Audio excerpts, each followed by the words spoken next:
Bueno, vamos a comenzar hablando ahora sobre el plano. Para poder introducirnos en este tema, vamos a tener que hablar un poquito sobre qué es una superficie en el espacio. Para hablar de superficie tenemos que referirnos a todo aquello que posea largo y ancho y un espesor despreciable frente a estas dos magnitudes. Despreciable quiere decir que no representa casi nada con respecto de las otras dos magnitudes. Vamos a poner ejemplos para que sea más claro. Dentro de la vida cotidiana, una hoja de papel donde este largo y este ancho comparados con el espesor son mucho más grandes. Por eso aquí lo que se calcularía sería la superficie y no el volumen. Un globo, fíjense ustedes, otra forma diferente, pero en realidad, fíjense que acá si tuviéramos que contabilizaríamos la superficie de goma, ¿eh? Y no el volumen. El volumen que contiene es el aire, pero no el material del cual está hecho el globo. Una mesa, una ventana, un dispositivo de iluminación, ¿sí? Que sería solamente la superficie que contiene. Ejemplos en arquitectura, una losa, un contrapiso, una pared y, fíjense, toda la envolvente de una obra emblemática como esta de Frank Gehry, ¿sí?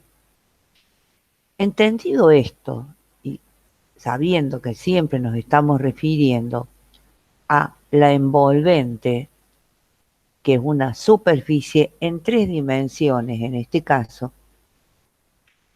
vamos a pensar ahora en el plano. ¿Y quién o cuál de estas figuras lo representa mejor? Evidentemente la ventana y la hoja de papel. El plano entonces es una superficie en el espacio. Vamos a ver dentro de qué parte de esta clasificación podemos colocar el plano. Existen las regladas y no regladas. Las regladas dice que se engendran por el movimiento de una línea recta llamada generatriz. Sería, por ejemplo, el borde de esta pantalla, esta línea recta, que se va desplazando y generando, si fuera negra, esta pantalla. En tanto que otras, que son las no regladas, son superficies que son generadas por una curva. O sea, por ejemplo, todas aquellas cuyas generatrices, o sea, las líneas que dan origen, son curvas. Ya vamos a ver.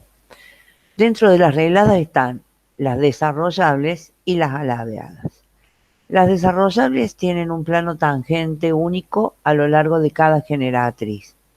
En realidad, más que el plano tangente, lo que nos importa es que nosotros al abrir estas superficies podemos desarrollarlas en el plano. Se abren perfectamente.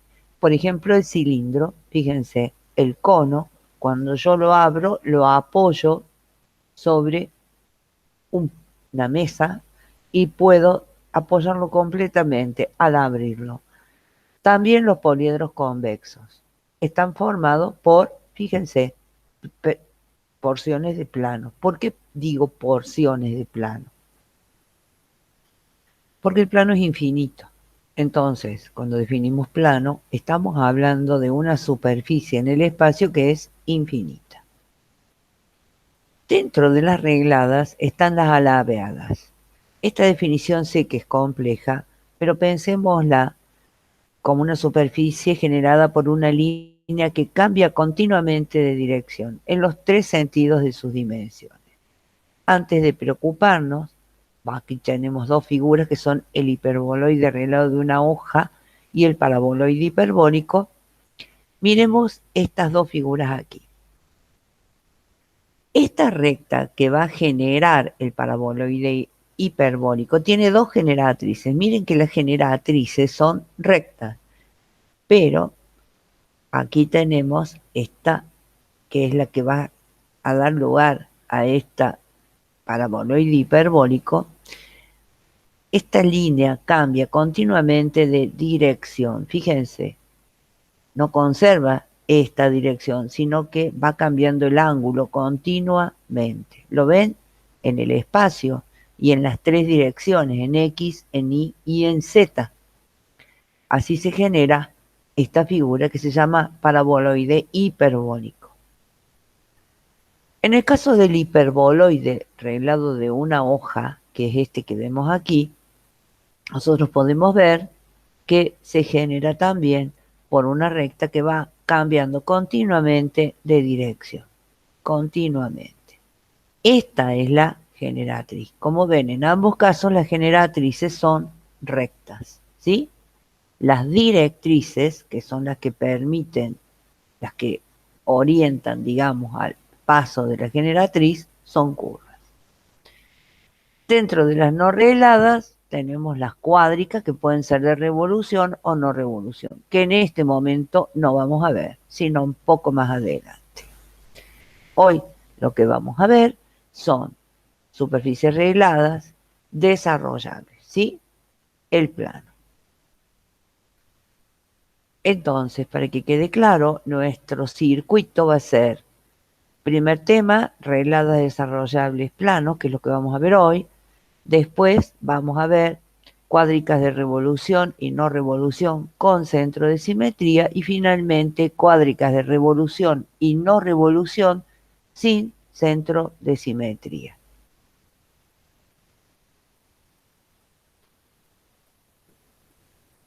Superficies regladas, generatrices son líneas rectas, directrices pueden ser rectas o curvas. Las desarrollables, plano, poliedro y radiada. Superficie cilíndrica, superficie cónica, si son radiadas.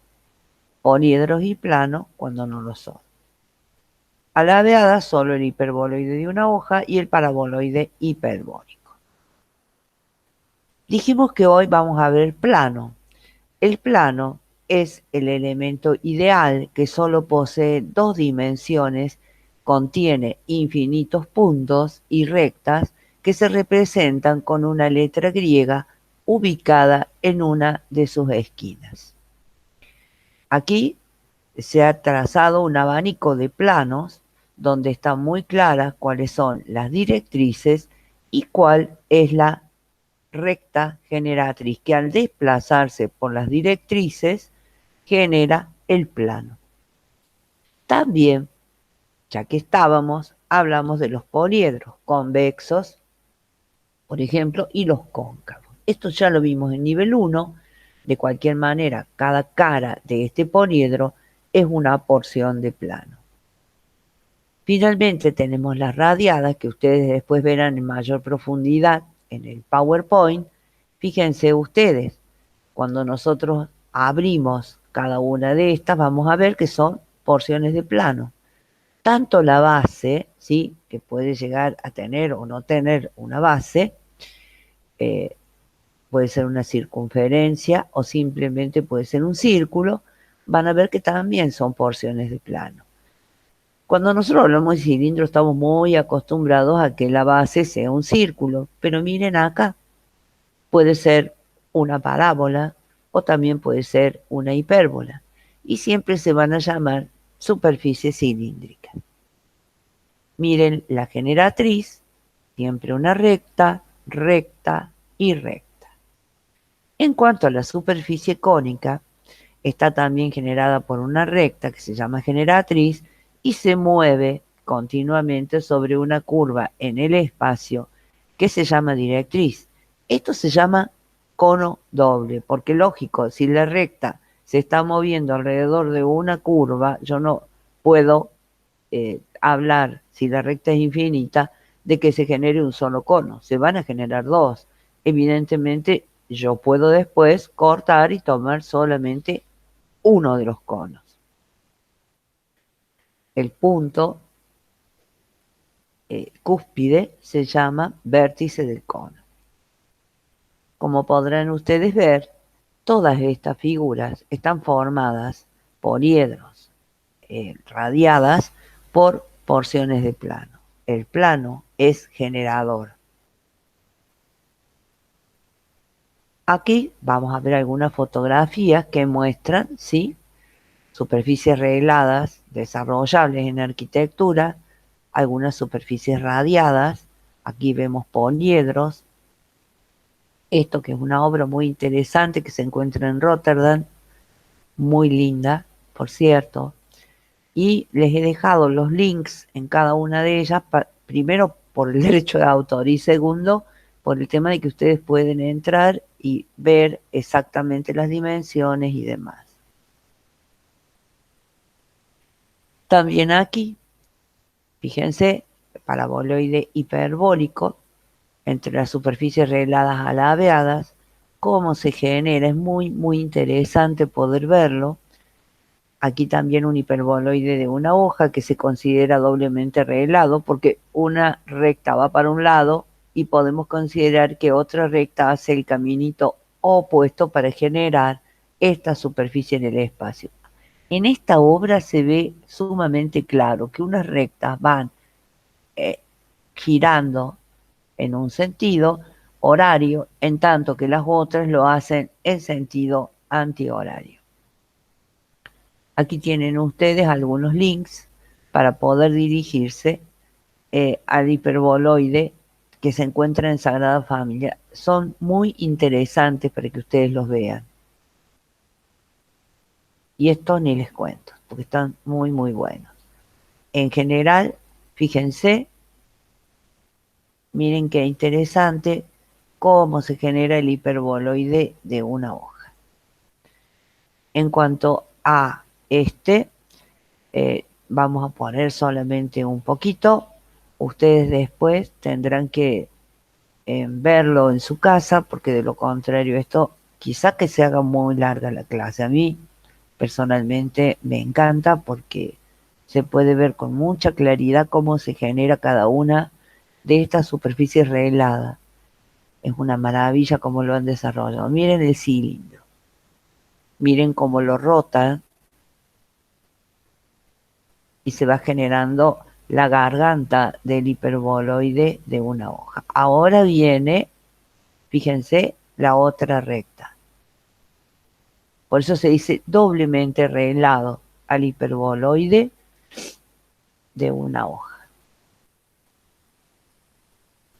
Miren, la hipérbola y las asíntotas de la hipérbola. Estas animaciones sirven para entender mejor, ¿no?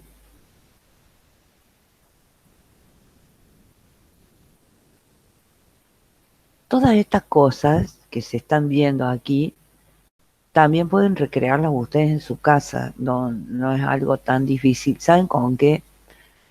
Con escaladientes, por ejemplo, pueden ir viendo. Yo creo que la mejor manera de aprender es hacer, no tanto mirar, porque una vez que lo hicieron, no se olvidan ustedes nunca más de cómo fueron.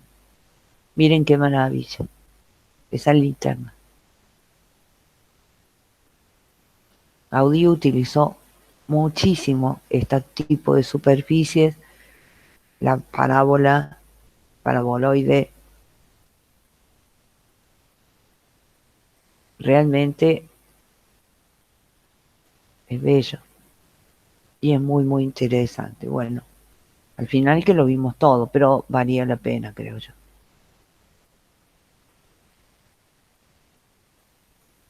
Bueno, evidentemente también hay fundamentos estructurales en el uso de este tipo de, digamos, de este tipo de superficies, siempre regladas, ¿sí? En cuanto a la flexión de la propia lámina, muchas veces autosustentable, son, como ingeniera les digo, fantásticas. Aquí también tenemos Félix Candela, que si supongo que lo conocen y si no lo conocen lo van a conocer. Estructuras 4 trabaja muchísimo con este tipo, Estructuras 4 sí, con este tipo de cubiertas, son autoportantes, son una maravilla, realmente. Si no es estructura 4, será la estructura 5, pero realmente las cáscaras son fantásticas porque son autoportantes. Miren el espesor, es minúsculo, minúsculo. Se autosostienen Y fíjense en los reticulados, ¿no? Aquí, una joya. Bueno, ahora sí entramos en el plano y como ya lo hubiéramos definido, fíjense, acá yo he marcado algunos planos para que ustedes puedan entender que se trata también de estos muros externos que se pueden ver en las distintas construcciones de arquitectura. El plano dijimos que es un elemento ideal que tiene solo dos dimensiones y que contiene infinitos puntos y rectas y que se representa con una letra griega ubicada en una de las esquinas. Los planos son infinitos, pero se los representa con figuras geométricas finitas. Acá, por ejemplo, está representado con un trapecio. También se puede representar con un rectángulo. ¿Cómo se define un plano desde la geometría? Con tres puntos no alineados, el A, el B y el C, que no están en la misma línea, con una recta, por ejemplo, esta recta y un punto exterior a ella, tal como el C, con dos rectas paralelas o dos rectas que se cortan. Dos rectas paralelas serían estas y dos rectas que se cortan, la C y la B, por ejemplo. De esta manera, de estas maneras, se define un plano. Los planos coordenados ya los conocemos, ¿sí? Porque los hemos visto. Son tres, son perpendiculares entre sí. Sus intersecciones dan origen a los ejes coordenados X, Y y el eje Z. Y el punto de intersección de los tres ejes da origen al punto de coordenada 0, 0, 0. Los puntos que se ubican sobre el eje X, ustedes ya saben que tienen coordenada Y0 y Z0. Los que se ubican sobre el eje Y tienen coordenada X0, Z0. Y los que están sobre el eje de cota o Z tienen coordenada X0 e Y0. Esto lo remarco y lo reafirmo porque nos va a hacer mucha falta. Por otra parte, para graficar un punto, recordemos que empezamos graficando las coordenadas X y del punto sobre el plano XY. Entonces, un punto de de coordenadas 3, 7, 5, empezamos graficando el punto sobre el plano XY. Entonces tendrá este punto coordenadas 3, 7, 0 porque está sobre el plano XY. Una vez que definimos este punto 3, 7, 0, levantamos, ¿sí?, hasta la cota 5 y allí tendremos el punto 375. Recuerden que se graficaba trazando paralelas a los ejes en la coordenada correspondiente. Esto es muy importante. Graficar bien me da un resultado correcto. Graficar mal me da un resultado incorrecto. Muy bien.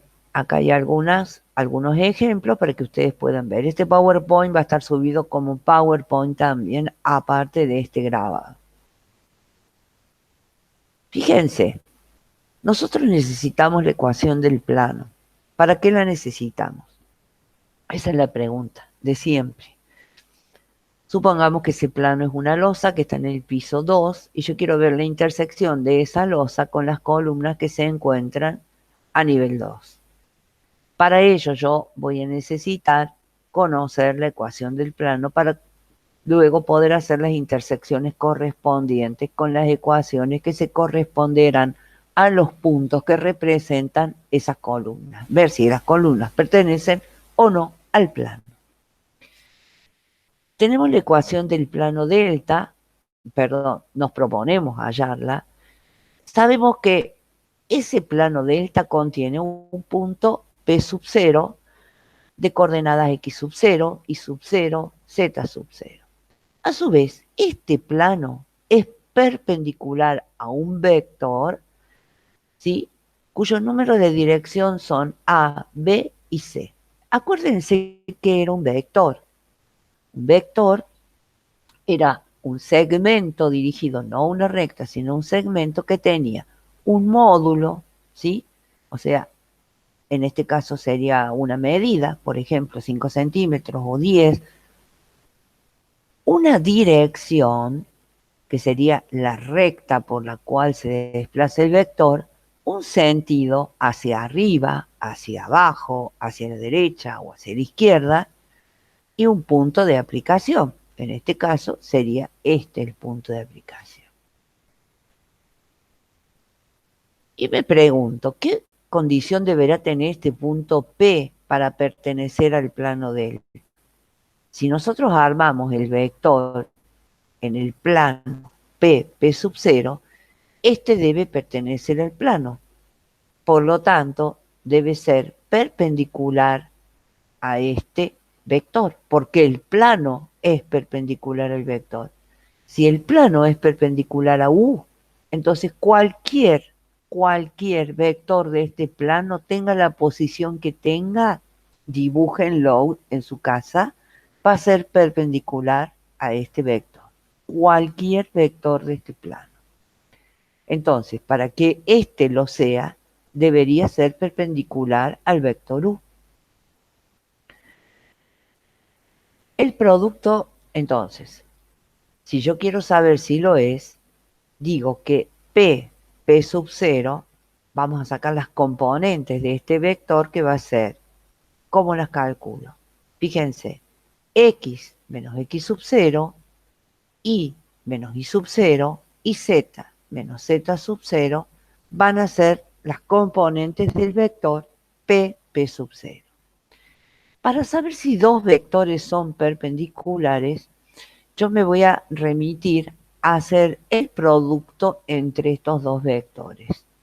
El producto escalar entre estos dos vectores tiene que ser 0. El producto escalar es igual que un producto común y silvestre que yo hago normalmente.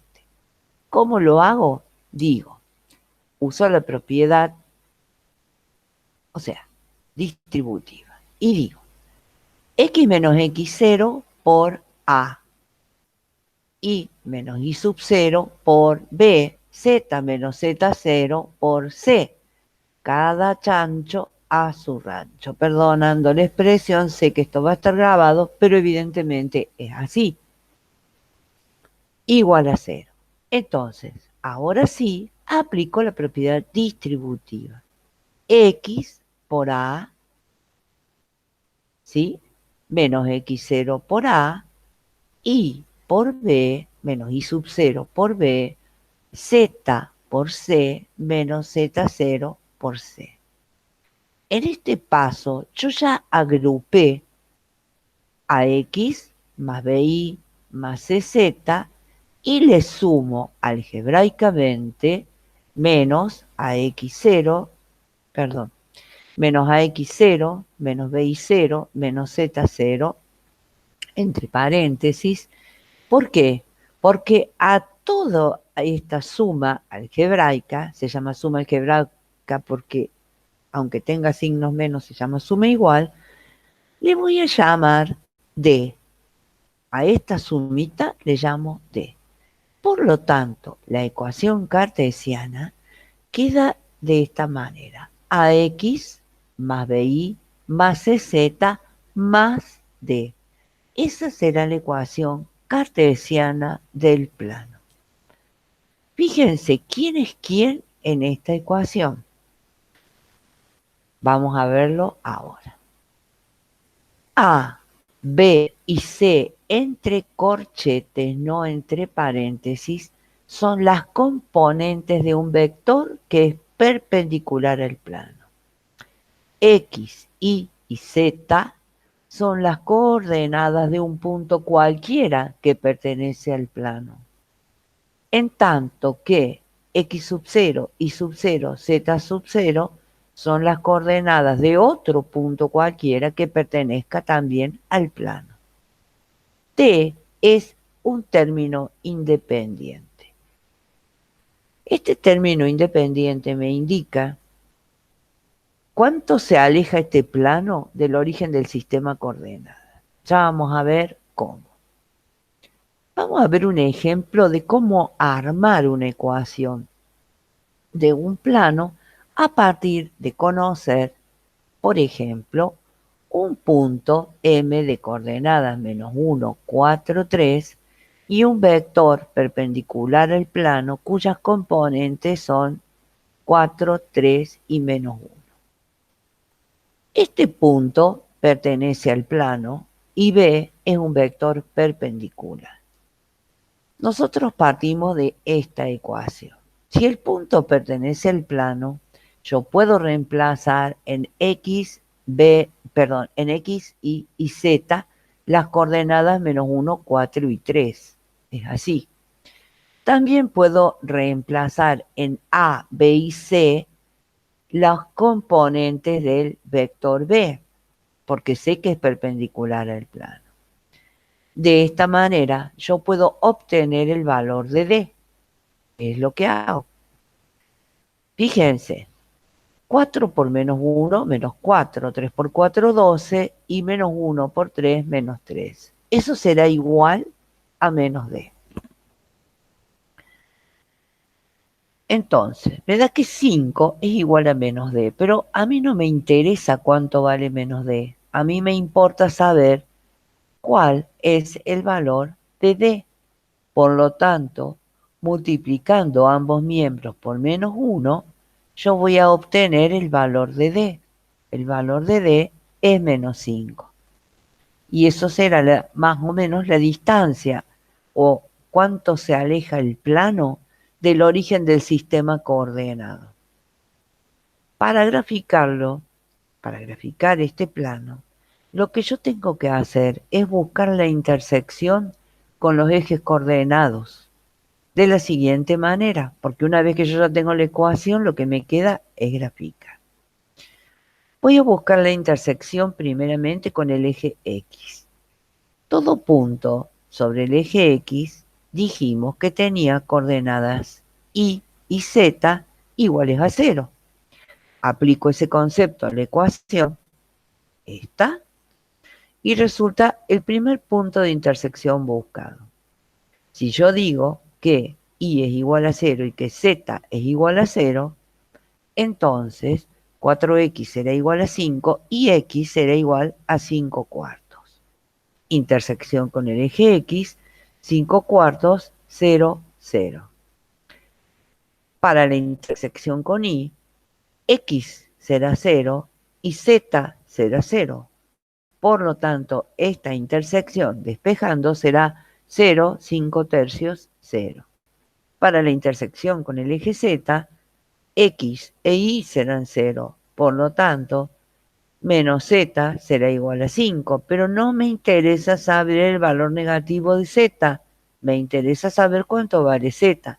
Por lo tanto, despejando, Z será igual a menos 5.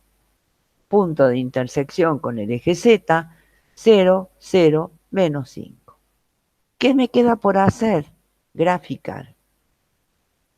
Fíjense, aquí ya resolví las fracciones y me queda intersección con X, 1,2500, con Y, 0, 1,670 y con Z, 0, 0, menos 5. Esos son los puntos de intersección.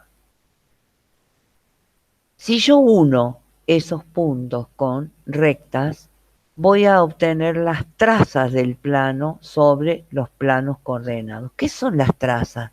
Los puntos donde cortan, donde se producen los cortes. Aquí vemos esas trazas dibujadas con GeoGebra, que son las mismas que acá. Cuando me piden las trazas, yo lo que hago es unir estos puntos. Fíjense una cosa. Las trazas son estas líneas azules, que yo podría continuarlas. Vamos a ver. Trazas del plano sobre los planos coordenados. Cuando un plano corta a otro, deja una marca. Esa marca es una línea recta. Para obtener las trazas, que son las marcas que deja el plano coordenado, debemos recordar que todos los puntos que se encuentran en el plano coordenado XY tienen coordenada Z0. todos los que están en el plano XZ tienen coordenada Y0 y todos los que están sobre el plano coordenado ZY tienen coordenada X0. Para encontrar la traza sobre el plano XY, sabré que los puntos de la misma tienen coordenada Z igual a 0. Si reemplazo Z por el valor 0, la traza sobre el plano XY resulta 4X más 3Y menos 5 igual a 0. O bien 4X más 3Y igual a 5. Esto es la ecuación de una recta. Para encontrar la traza sobre el plano YZ, los puntos sobre la misma tendrán coordenada X igual a 0. Entonces, ¿qué hago?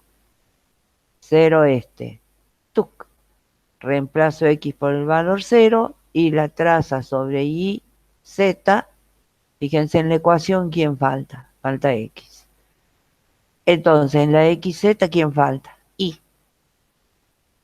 Y así he encontrado las trazas sobre los planos coordenados. Regla mnemotécnica. Si yo quisiese encontrar intersección con ejes, desaparece. Con eje X desaparece Y y Z. Con el plano XY solo desaparece Z. Ahora vamos a explicar la ecuación segmentaria. La ecuación cartesiana es AX más BY más CZ más D igual a 0. Pero esta ecuación a mí no me deja ver fácil los puntos de intersección. Por ello a veces es necesario conocer la segmentaria. ¿Qué hacemos entonces? Despejamos el valor de D de la ecuación cartesiana del plano y me quedaría AX más BY más CZ igual a menos D. Dividimos ambos miembros de la ecuación por este valor y resulta A sobre menos D por X más B sobre menos D por Y más C sobre menos D por Z igual a menos D sobre menos D. Resultando así la ecuación 1, donde A sobre menos D es igual a 1 sobre A, B sobre menos D, 1 sobre B, y C sobre menos D es 1 sobre C. ¿Por qué? Porque es más cómodo trabajar de esta manera.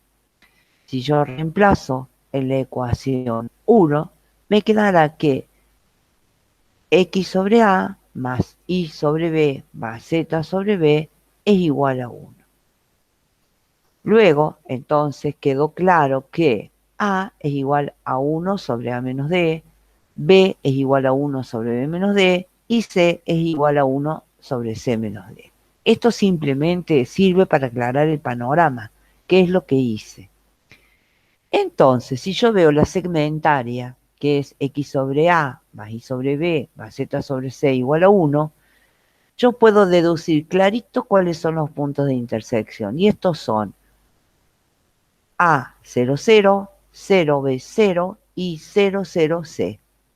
Directamente tengo los puntos. Si a mí me dan la cartesiana, como el ejemplo que me dice menos 2X, menos 3Y, más 3Z, menos 12 igual a 0, es la ecuación del plano rojo, dado que los verdes son los planos coordenados, y me piden la ecuación segmentaria del plano, lo primero que hago es pasar el término D, que en este caso es menos 12, al segundo miembro. Entonces me queda menos 2X menos 3Y más 3Z igual a 12. Pero acá yo no tengo una segmentaria, porque en el segundo miembro yo no tengo la unidad. Y por otro lado, yo no tengo la unidad multiplicando ni a X, ni a Y, ni a Z. ¿Qué debería yo hacer?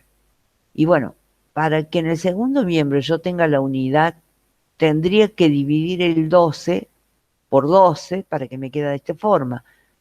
Pero si yo divido el segundo miembro por 12, tengo que dividir el primer miembro también por el mismo número para que la igualdad no se altere. Eso es lo que hago. ¿Y qué hago? Simplifico en el primer miembro 2 con el 12 y me queda menos un sexto. 3 con el 12 y me queda menos un cuarto. Y el 3 con el 12 me queda un cuarto. 12 sobre 12, 1. Entonces, los puntos de intersección los leo en el denominador y son, por supuesto, que con el signo que corresponde, ¿no? Menos 6, 0, 0, menos 4, 0, 0, y, perdón, 0, menos 4, 0, y finalmente 0, 0, 4. Esos, si ustedes leen en el gráfico, que se adjunta exactamente aquí, son los puntos que figuran claramente aquí. Menos 6, perdón, menos 6, 0, 0, menos 4, 0, menos 4, 0 y 0, 0, 4. Hasta aquí hemos llegado por ahora. Vamos en un próximo video a seguir estudiando el plano. Muchas gracias.